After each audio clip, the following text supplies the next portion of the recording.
Bonjour Caroline. Bonjour Apolline, bonjour à tous, bienvenue dans notre émission spéciale Quand les jeunes s'en mêlent. Caroline, nous sommes ici à Ciney. Nos reporters se sont rendus dans divers endroits pour tenter de répondre à leurs questions. Vous vous souvenez Apolline, en 2010, le clocher de la collégiale avait été détruit par la tempête. Qu'est devenu cet édifice aujourd'hui? L'équipe de Mathilde est sur place, voici quelques images. Bonjour, je me trouve ici, en plein cœur de Ciney, devant cette magnifique collégiale. Beaucoup de gens se demandent quand l'église retrouvera-t-elle toute sa splendeur. Nous allons tenter d'y répondre. En ma présence, Monsieur Pierson, trésorier de la fabrique d'église, qui suit de très près sa reconstruction. Pouvez-vous nous éclairer sur l'avancement des travaux ainsi que le retard non prévu? Bien voilà, donc le dossier pour l'instant est un peu embourbé dans toutes les administrations. La complication vient du fait que c'est un bâtiment qui est classé depuis 1949. Le bâtiment étant en propriété de la commune, géré par la fabrique d'église. Donc tout cela fait que les documents, toute l'administration doit passer par plusieurs étapes. Quel est votre sentiment face à l'état déplorable dans lequel est notre collégiale aujourd'hui ? Eh bien, évidemment, je suis très triste de voir l'état dans lequel l'église est maintenant. On aurait pu peut-être éviter certains dégâts supplémentaires si on avait adopté une procédure d'urgence pour placer un toit provisoire. Pourriez-vous nous dire où les pratiquants se recueillent-ils à l'heure actuelle? Eh bien, Ciney a de la chance puisque nous avons une deuxième église, l'église des Capucins. Madame Daff, à combien le budget de la collégiale est-il estimé? Cela dépend un peu de ce qu'on veut faire de cette collégiale. Est-ce qu'on veut la reconstruire à l'identique ou est-ce qu'on peut se satisfaire de matériaux de substitution? Mais je vais te donner une estimation. Je pense qu'on ne s'en sortira pas en dessous de 5 millions d'euros. En conclusion, pensez-vous que la reconstruction de la collégiale est imminente? C'est une question un peu compliquée parce qu'en fait, je ne sais pas si tu le sais, mais pour le moment, nous sommes toujours en train de traiter des problèmes d'assurance.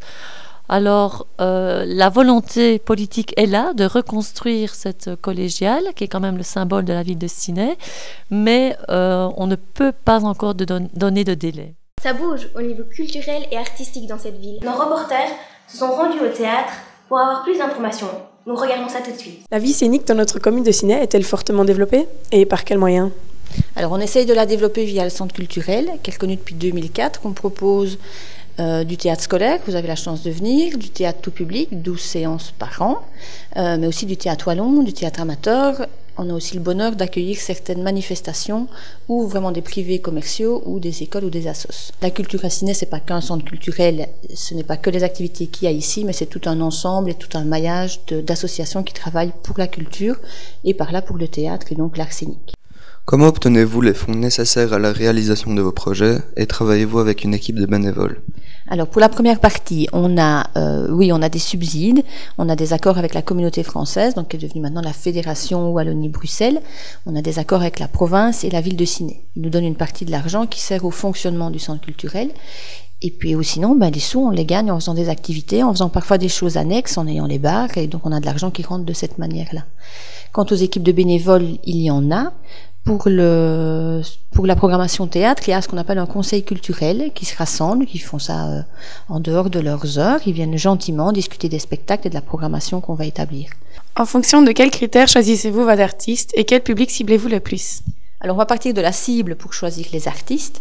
Donc on a différentes cibles, on a un public aîné, en gros théâtre wallon, on a un public jeune, tout ce qu'on fait pour vous en scolaire, mais scolaire veut dire de maternelle, donc 3 ans, jusqu'à la fin de votre scolarité, donc 18 ans, et puis le tout public pour un public large, varié et intergénérationnel.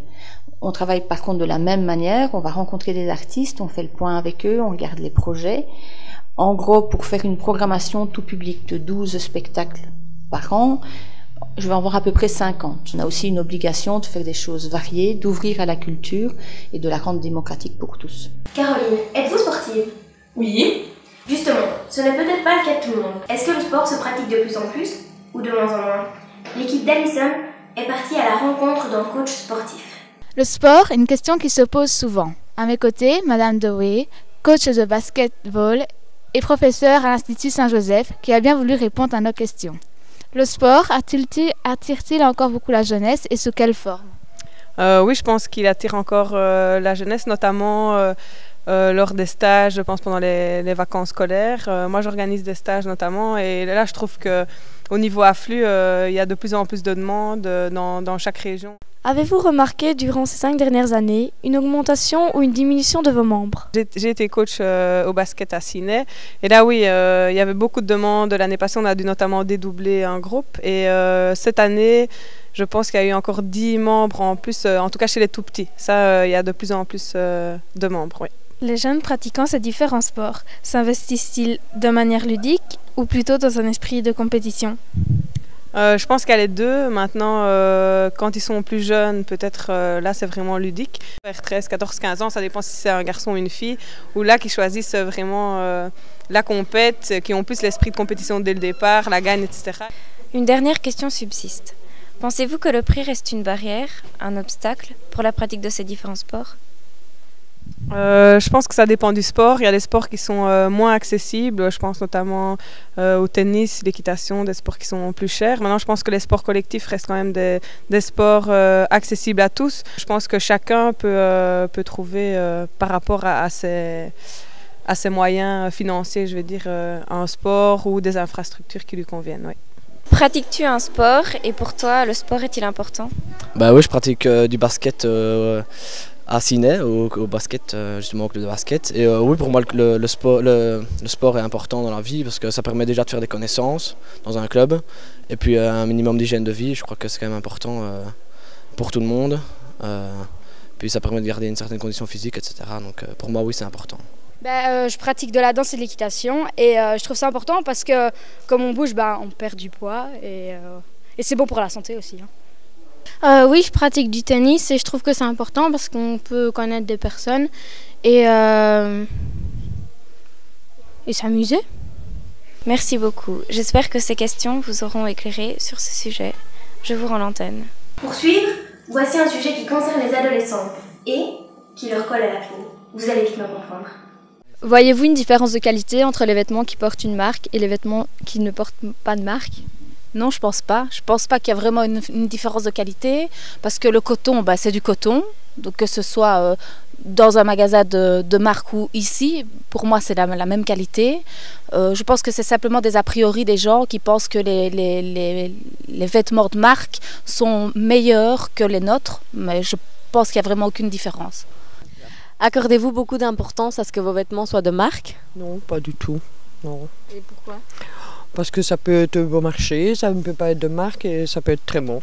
Je me trouve ici devant le magasin Boutique Trendy qui peut s'avérer coûteux pour certaines personnes. Suivez-moi. Les prix de vos vêtements sont-ils imposés par des marques ou par vous? Les prix des vêtements sont en général imposés par les marques. Maintenant, on nous laisse toujours une petite marque de bénéfice, évidemment.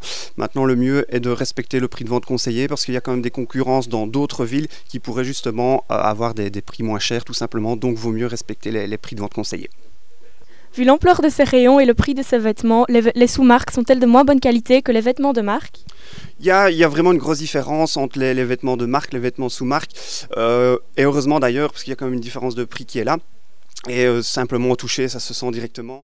Maintenant, nous allons parler de l'organisation des soirées. Si vous voulez qu'elles soient réussies, l'équipe de Cyril a trouvé pour vous des petites astuces auprès d'un organisateur d'événements de ciné. Vos soirées ont toujours un grand succès. Comment arrivez-vous à un tel résultat et quelle tranche d'âge sensibilisez-vous?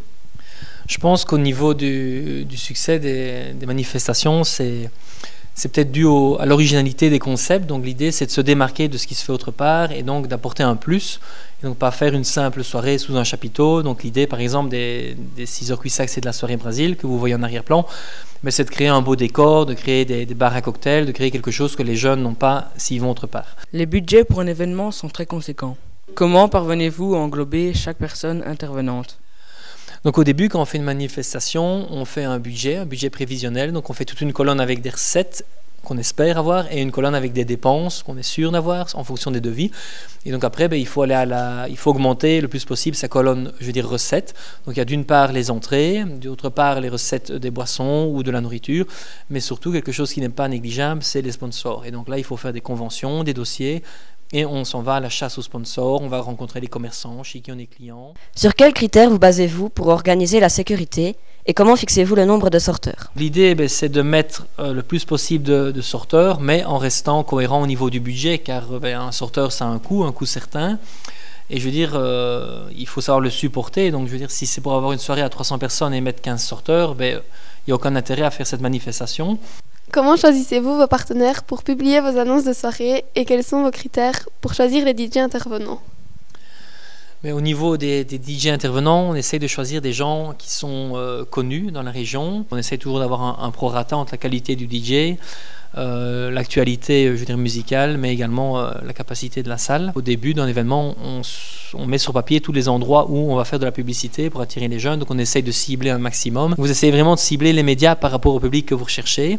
Et puis une fois que vous avez fait votre choix, vous rencontrez ces différents médias-là et vous essayez de voir avec eux s'il n'y a pas moyen d'avoir un partenariat. À présent, nous allons parler de la surpopulation dans les écoles.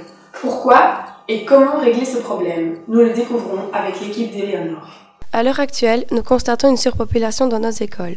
D'où provient ce fléau et que faire pour y remédier? Je ne sais pas si c'est un fléau, mais toujours est-il que c'est vrai que les infrastructures ne sont pas toujours adaptées au nombre d'élèves que nous accueillons dans nos écoles. Les parents des élèves gèrent-ils de façon posée cette situation? Je pense que les parents ne sont pas toujours très conscients du fait que les jeunes sont dans des écoles avec beaucoup de jeunes dans des classes surpeuplées. Je crois que les parents, leur préoccupation, c'est la qualité des cours, voir la qualité de l'accueil, etc. Un autre avis nous intéresse. Pensez-vous que l'année 2013-2014 sera plus favorable pour apaiser l'esprit parental? Je crois qu'ici à Ciney, en tout cas globalement, le nombre d'élèves reste sensiblement le même. Donc il n'y a pas de raison que les parents soient plus tracassés au niveau du nombre d'élèves et de la surpopulation de certaines écoles. Il est vrai qu'ici à l'Institut Saint-Joseph, il y aura un petit peu plus d'élèves en première et deuxième, mais tout est fait pour qu'il reste entre élèves de première et deuxième, et donc le nombre restera sensiblement stable. Ressentez-vous chez les élèves un malaise face à cette situation? Oui, il arrive effectivement que des élèves se sentent un petit peu impressionnés, viennent d'écoles primaires souvent très petites, et donc arriver dans la grande école avec des nouveaux cours et avec des nouveaux professeurs et en étant beaucoup plus nombreux sur les cours de récréation, effectivement il peut y avoir un malaise, il peut y avoir une incertitude au début d'année, mais qui souvent s'arrange très vite. Ce dernier sujet clôt notre petite émission. Nous remercions l'équipe technique ainsi que les équipes envoyées sur place et les décorateurs. Au revoir. Et